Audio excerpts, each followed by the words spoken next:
psychology and its influence on culture from a Christian perspective. My name is Ashley Hagman, therapist and adjunct professor, and I'm excited to get started with you guys today. One of the main things that I want to do in this podcast is to identify ideas that exist out there in on the popular level. So the types of things that you might see come across your timeline, or if you're kind of into psychology, into therapy, the things you might read in popular books, and to break them down into their more basic philosophical assumptions, to be able to trace back, okay, where do these ideas come from? And do I agree with kind of the assumptions that go into these end thoughts, these end results? And there are a lot of things on your timeline that you're going to see that, okay, oh, that sounds nice. That sounds like a good thought. But there's actually a lot more underneath it that you may or may not agree with. And so it's important to be able to think through those things to think critically about, okay, where does this thought come from? What are the sort of premises that I have to accept in order to get to this thought? And am I okay with that? Is that something that's going to jive with my Christian faith? So today I'm going to talk about something that I actually use some of these principles in my own practice. There is a component from it that is not accurate in my view, and is not consistent with Scripture. And that's the idea of narrative therapy. So, from my view, narrative therapy is the concept that the things that we go through in life, especially our traumas, the difficulties that happen, are not just these random events that happen to us throughout our life.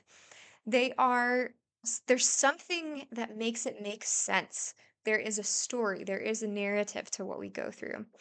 Now, as a Christian, I conceptualize that narrative as coming from God, as coming from the creator of reality, the creator of all things. That he determines the narrative of my life and that there is meaning to that. And that's what gives me hope is the idea that my pain is not wasted, it is not in vain, it's not purposeless. There's a reason why I'm going through what I'm going through, and it's for my good and for his glory.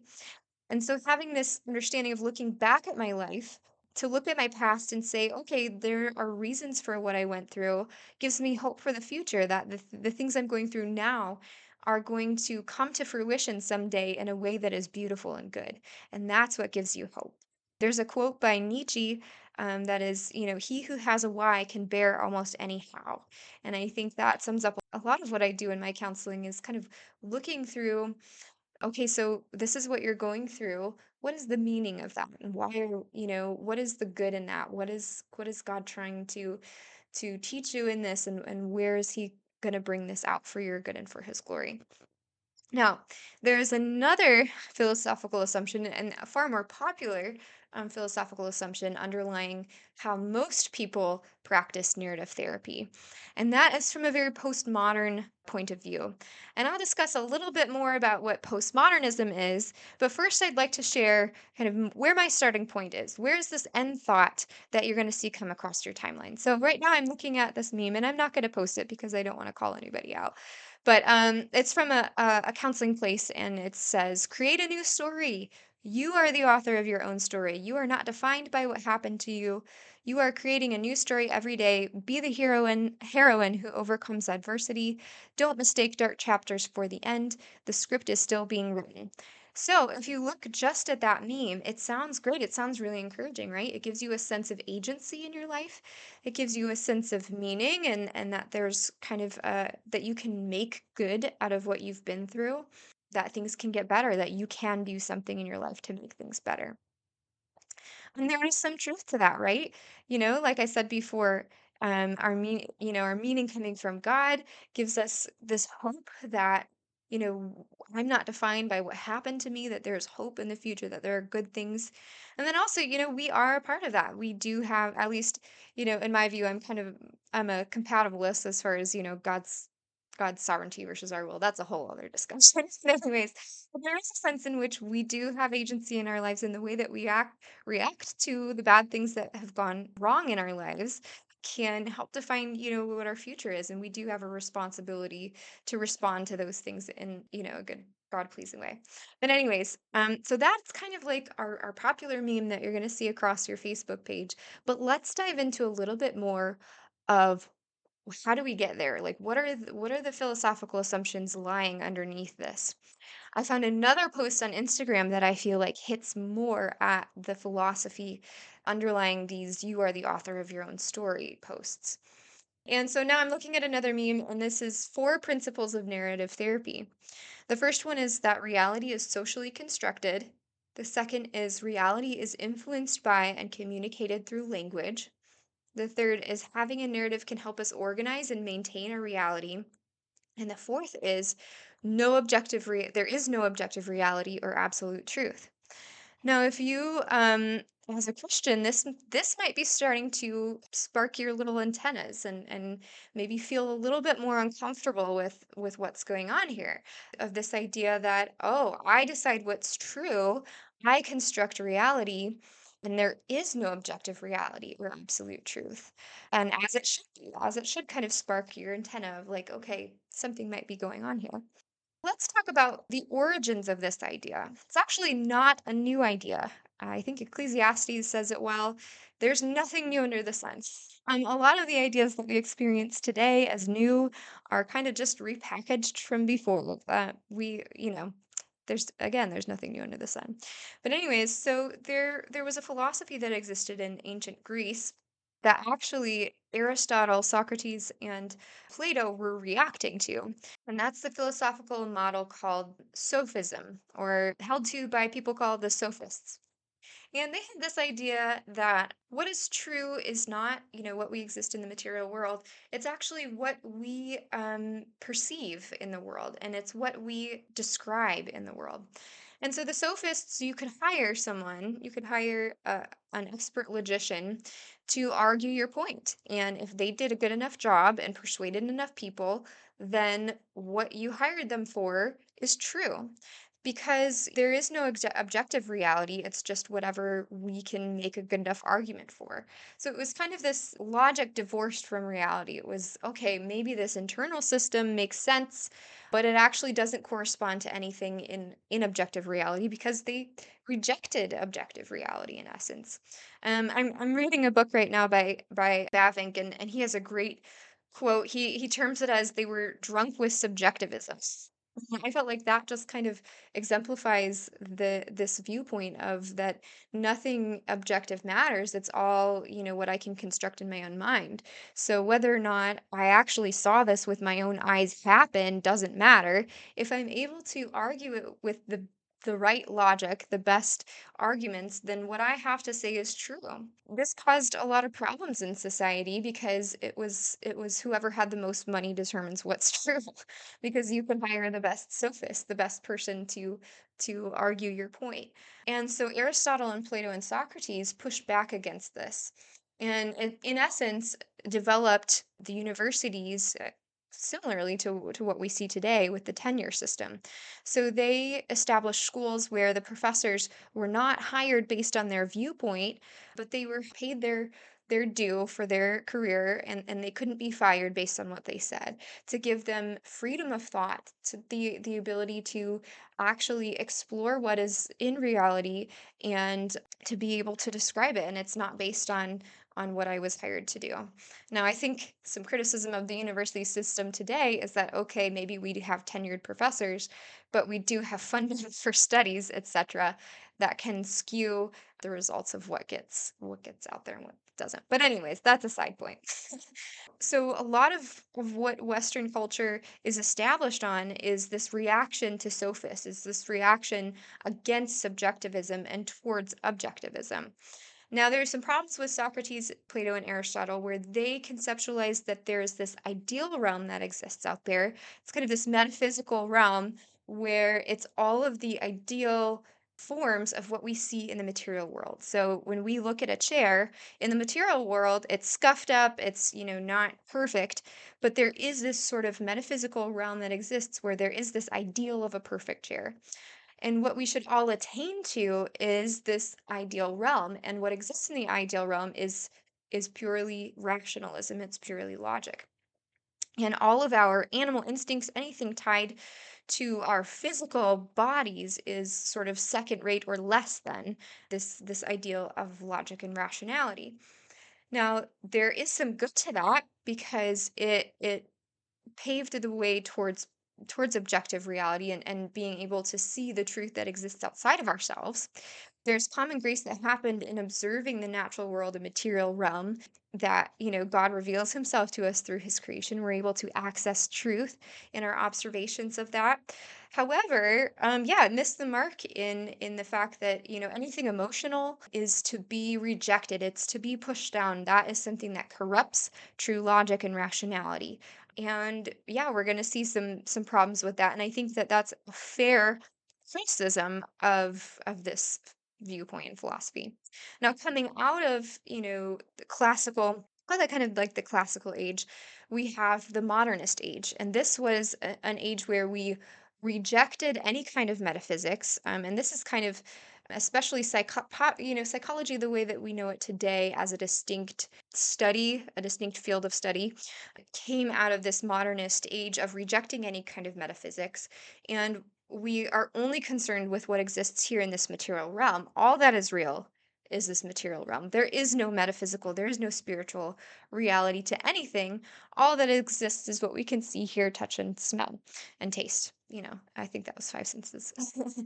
Anyways, and so that again, there was some common grace that happened because of that. It fueled, the technological age. It fueled incredible advancements because we were looking and observing God's creation and being able to channel that knowledge into things that are good for humanity. And so, a lot of the great things that we're thankful for today that have brought people out of a lot of suffering are because of this modernist view of seeing reality in terms of our senses. There's some problems with that as well. And that's, again, rejecting this metaphysical realm, rejecting any kind of spiritual realm.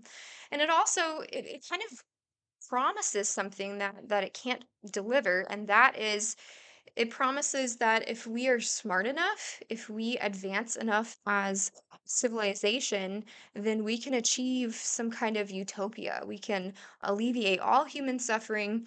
Anything that's going wrong, we can fix being smart enough and observing the natural world enough.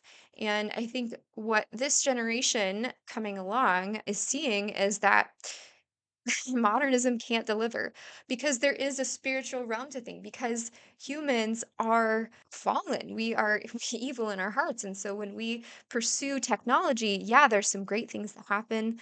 God gives us common grace, but it also just creates more and more creative ways that we hurt each other. When we look at Facebook for, like social media, when we look at our phones, when we look at all the great technologies that we're thankful for, the life-saving things that we have in medical technology, there's great things that happen because of that, right? We can connect with each other and we can save lives, but it also creates more and more powerful ways that we can manipulate to hurt people. And I think we all have this sense of it, that things that are people really happier now than they used to be? We're looking at reality and we're seeing, okay, modernism promised that things would get better, and I think our generation is kind of aware of the fact that it's not. And so the reaction to that is to turn everything on its head. Okay, if our entire society that's not working is based on objectivism, then let's reject all that and turn inward and turn towards subjectivism and turn back towards this view that the sophists had.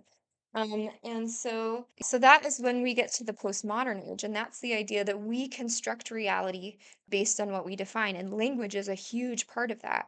And doing this study, these are thoughts I've had for a long time, but actually like looking into this, so I have to explain it to other people. It really like drove home for me an understanding of those who are coming from this postmodern perspective that the words really are reality. So to them, when you call me a different gender than I identify as, or you say something about the world that I disagree with, you really are canceling my existence. You really are trying to erase my reality. Because what's real is what's socially constructed together through language. So whatever the majority rules to be true is what is true. And I think we see that a lot in the media, the way things are pushed. If we say it loud enough and long enough and we squash out any other dissenting voices, then we construct reality. We determine what really is true. And like I said before, there is an appeal to that. There is kind of this sense of power and of agency in myself that I'm able to change things based on the way I think about them and conceptualize them, and that I can change reality if I just advocate enough, if I am loud enough, if I can change enough people's points of view, then I can construct reality. There is definitely appeal to that. And it kind of feels good, and it kind of feels like, I've gone through some hard things in my life, but if I can redefine it, if I can redefine myself as a victim and the other person as an oppressor, if I can redefine, everything that happens, then I can be good. I can feel good and I have hope. But that's not 100% the truth, that's not 100% the reality of what's going on. Because whoever defines reality is God. And so really it's idealistic and humanistic to be able to say that we are the ones that construct reality and we decide what's true. And that's not that's not how things go. God is the creator of all things. He is the source of reality. He is the source of all truth. Therefore, an absolute truth has to exist. If we believe that there is a God, we have to believe that there is truth, an objective truth outside of ourselves that we do not determine. And so, as you are thinking through the memes that are coming across your Facebook or Instagram or whatever, yeah, sounds like a nice thing to say. You're the author of your story. You're not defined by what happened to you. You're creating a new story every day. Be the heroine who overcomes adversity. Don't mistake dirt chapters for the end. The script is still being written. Think through it a little deeper. Like, yes, that sounds great, but can I really accept all of the premises that lead to that thought? And a lot of times maybe that's not the case. And so that's the point of my podcast, is to kind of like help you think through some of these ideas in a deeper level, and to trace back some of these thoughts to their component parts. And yeah, I hope that was helpful for you. And yeah, by way of application, like if you're looking for a therapist, listen to the messages that they're saying. Like go on their Facebook and see kind of what memes they're sharing, or what's on their website, and think through, okay, yeah, that sounds like a really good thing that they're saying, but let's think through what are the component parts of that, and is this a philosophy that I can agree with that can be helpful for me in my healing? And then as you're trying to, you're working through self-help books, you're reading things from psychologists in the field, sort through some of this. Yeah, some of it is useful and true, and hits at something that is important, but it might not be all of it, and we need to think critically through those things and not just accept them. But neither should we throw the baby out with the bathwater, because there are important things that have been discovered in psychology that are useful for us in our healing. There's important things that we've discovered about the mind and the way things work, and about our emotions and things like that, that are useful for us because we're exploring God's creation and we are able to see his general revelation in the world. So just as the modernists had a piece of the puzzle but not the whole thing, we can get a piece of the puzzle from psychology through that. And just as, these postmodern ideas have a piece of the puzzle, they have this kind of sense of the brokenness in the world. They have this sense of that there does need to be some kind of meaning, some kind of unifying narrative that makes all of this make sense. We're not just matter in motion. We need something else to have hope in our lives. There is some truth to that, and yet it's not the complete truth. And so, yeah, think through those things, be careful with those things, and blessings to you as you sort those things through in your life, as you establish your thoughts and seek healing. And if you like what you heard in this podcast and you want to hear a little bit more, check out my e-course. The link is in the description. In this e-course, I have 5 hours of video lecture, and a few assignments that explore how to understand psychology from a Christian perspective using the framework of systematic theology. And you can click on the link, and there are free previews to those lectures to see if that's something that would be helpful for you. But yeah, explore that, and I hope that it is encouraging and edifying to you. Have a great week, and I'll see you later.